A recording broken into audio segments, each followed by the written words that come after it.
दोस्तों आपका एक बार फिर मेरे YouTube चैनल सुपर मंकी में स्वागत है। तो दोस्तों कुछ समय पहले हमने Ben 10 5 years later comic book को एक्सप्लेन करना शुरू किया था और इसके 2 एपिसोड हमारे इस चैनल पर अवेलेबल हैं। अगर आपने नहीं देखे हैं तो आप उन्हें देख सकते हैं। तो आज हम इस वीडियो में बेन 10 5 इयर्स लेटर के तीसरे पार्ट यानी कि रीयूनियन एक्सप्लेन करने वाले हैं। एंड आई होप कि आप लोग को ये वीडियो पसंद आएगा। अगर आपको वीडियो पसंद आए तो मेरे इस चैनल को सब्सक्राइब, वीडियो को लाइक और शेयर करना ना भूलें ताकि आप ऐसे ही अमेजिंग कंटेंट देखते रहें। तो चलिए इस वीडियो को शुरू करते हैं बिना अपना वक्त गवाए।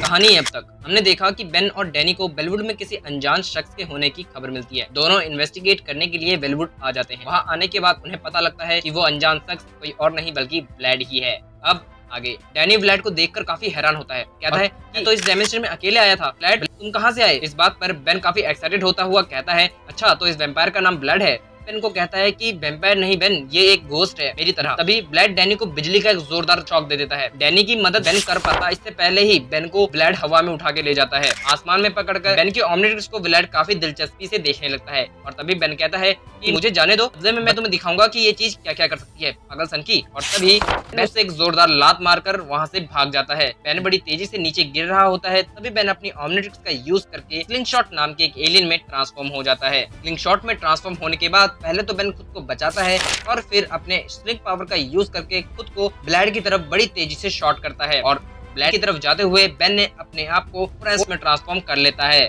फोर आर्म्स बड़ी तेजी से ब्लैड की तरफ बढ़ रहा होता है और वो ब्लैड को पंच मारने ही वाला होता है कि ब्लैड बड़ी आसानी से फोर आर्म के अटैक को ब्लॉक कर देता है और उसे दूर फेंक देता है। दूर खड़ा डैनी ये सब देख रहा होता है। डैनी खुद को ट्रांसफॉर्म करता है और ब्लैड पर हमला करने चल पड़ता है, लेकिन ब्लैड खुद को फोर्स फील्ड बना कर बचा लेता है। डैनी किसी तरह से फोर्स फील्ड को तोड़ देता है और नॉन स्टॉप ब्लैड पर हमला करता जाता है, लेकिन ब्लैड अपने आप को टेलीपोर्ट कर लेता है। डैनी जब देखता है कि ब्लैड उसके पीछे है फिर डैनी उससे एक सवाल पूछता है कि तुम यहाँ कैसे आए और तुम जिंदा भी कैसे हो। लेकिन ब्लैड कहता है कि सवाल तो होते रहेंगे, पहले अपना हिसाब तो कर लें। तभी डैनी ब्लैड पर अपने फुल पावर से हमला करता है। इस हमले का इम्पैक्ट इतना ज्यादा होता है कि एक बिल्डिंग आधी तबाह हो जाती है। फाइनली ब्लैड जमीन पर पड़ा था। जमीन पर पड़ा ब्लैड डैनी से कहता है कि कुछ नया था ये डैनी, ये कौन सी पावर है तुम्हारी? लगता है हम दोनों के पास एक दूसरे के लिए बहुत सारे सरप्राइजेस हैं।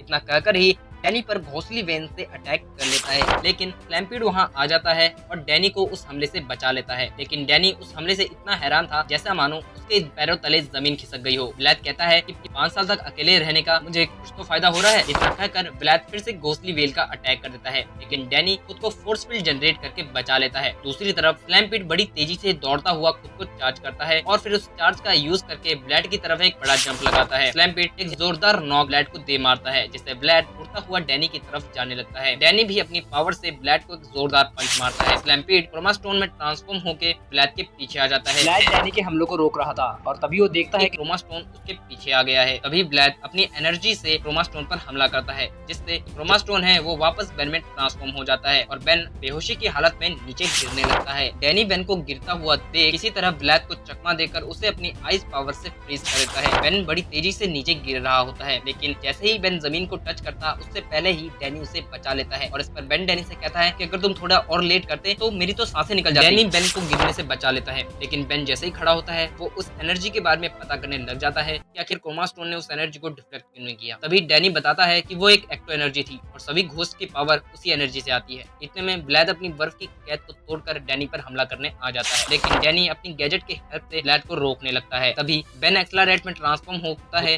और कहता है कि मैं सिविलियंस को उस जगह से हटाने जा रहा हूँ, मुझे थोड़ा वक्त दो और तब तक ब्लैड को संभालो। ऐसा बोलकर बेन वहां से चला जाता है। ब्लैड अपनी पावर से उस गैजेट को तोड़ देता है और डैनी पर जोरदार हमला करता है, लेकिन डैनी उस हमले से बचते हुए भागने लगता है और ब्लैड भी उस पर हमला करते हुए उसके पीछे पीछे जाने लगता है। दोनों आसमान में रॉकेट की तरह उड़ रहे होते हैं। तभी ब्लैड एक पावरफुल अटैक डैनी की तरफ करता है, डैनी बच जाए और वो अटैक सीधा जाकर एक बड़े टावर को लग जाता है, जिससे उस टावर के 2 हिस्से हो जाते हैं, जिससे वो टावर का कटा हुआ हिस्सा मासूम लोगों पर गिरने वाला होता है। डैनी ब्लैड को दूर करके उस कटे हुए हिस्से यानी कि उस टावर को गिरने से रोकने के लिए वहां चला जाता है और अपनी आइस पावर्स की हेल्प से उस हिस्से को रोक देता है और सबको बचा लेता है। लेकिन डैनी अपनी बहुत ज्यादा पावर्स यूज कर चुका होता है, जिसकी वजह से वो थक जाता है और बेहोश होने ही वाला होता है कि जिस बंदे की जान उसने बचाई होती है वो बंदा उससे कहता है कि आपने मेरी जान बचाई है, थैंक यू बेन टेंसन। और फिर कहता है कि बुरा ना मानिएगा तो क्या आप मेरे साथ एक सेल्फी लेना चाहेंगे। डैनी कुछ कहता उससे पहले ही बेन के फैंस उसे घेर लेते हैं और उसे कहते हैं कि ये एलियन तो कितना कूल है, ये कौन सा एलियन है, उसके बाल देखो, उसके बाल तो कितने चमक रहे हैं। डैनी को कुछ समझ नहीं आ रहा था और वो बड़ा हैरान होता है कि बेन की इतनी फॉलोइंग कैसे है। तभी एक्स्ट्रा रेड उसके सामने से गुजरता है और उससे कहता है कि डैनी क्या कर रहे हो, काम पर ध्यान दो। इस सब से डैनी निकल रहा ही था कि जमीन से 2 हाथ निकलते हैं और डैनी को जमीन के अंदर खींच लेते हैं। डैनी खुद को संभालने लगता है और तभी बेन उससे कहता है कि अपने दुश्मन पर ध्यान दो, उसकी कमजोरी को जानो। व्लैड डैनी के हमलों को आसानी से रोक रहा होता है। तभी बेन डैनी से कहता है कि व्लैड का डिफेंस बहुत ही ज्यादा तगड़ा है या स्ट्रॉन्ग है।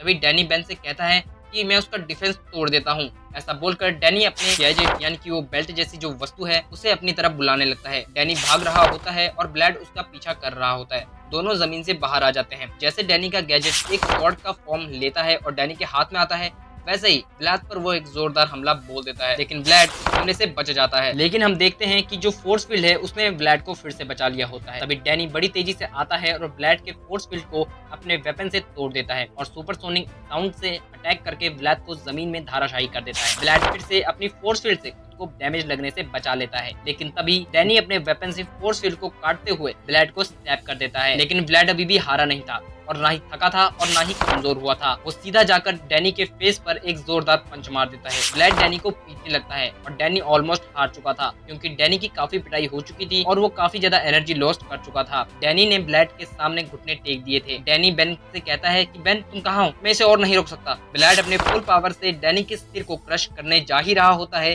कि अचानक से व्लैड हवा में उड़ने लग जाता है। व्लैड को कुछ समझ नहीं आ रहा होता और हम सब देखते हैं कि वहाँ ग्रेविटैक आ चुका होता है। ग्रेविटैक व्लैड को अपनी ग्रेविटी पावर से जमीन में चिपका देता है और व्लैड कुछ नहीं कर पा रहा होता। और फिर डैनी खड़ा होता है और व्लैड से पूछने लगता है कि तुम यहाँ, और तभी हम देखते हैं कि जो टाइम है वो रुक जाता है। व्लैड आजाद हो जाता है। व्लैड को भी कुछ समझ नहीं आ रहा होता कि ये सब क्या हो रहा है और तभी वो अपने सामने इयोन को देखता है। इयोन व्लैड से कहता है समय के परे ग्रेविटी काम नहीं करती, तुम्हारा रियूनियन कैसा था। व्लैड कहता है कि मेरा सूट पूरा कबाड़ हो चुका है। इयोन कहता है कि नया दे देंगे, अब चलो हमारे पास और भी काम है। इतना कहकर इयोन व्लैड को लेकर वहाँ से चला जाता है। जिसके बाद हम देखते हैं कि टाइम नॉर्मल होता है और बेन और डैनी दोनों काफी हैरान होते हैं क्योंकि व्लैड वहाँ से गायब हो चुका होता है। डैनी कहता है कि बेन वो कहाँ चला गया, और इसी बात पे बेन वापस इंसान बनते हुए डैनी से कहता है कि तुम्हारा दोस्त फिजिक्स के नियम भी तोड़ सकता है, तो इसमें मैं क्या करूँ। दोनों सोचते हैं कि किसी थर्ड पार्टी ने व्लैड की भागने में मदद की है, लेकिन सवाल था किसने। अभी हम देखते हैं कि सीन शिफ्ट हो जाता है और हमें सीन दिखाई देता है summer headquarter Orion sinus district का, जहाँ पे गर अपने मास्टर को रिपोर्ट कर रहा होता है कि उसका मिशन सक्सेसफुल हो चुका है और वो वापस आ रहा है। इतना कहकर गर के सामने पोर्टल ओपन होता है और फिर यही हमारा तीसरा चैप्टर खत्म होता है।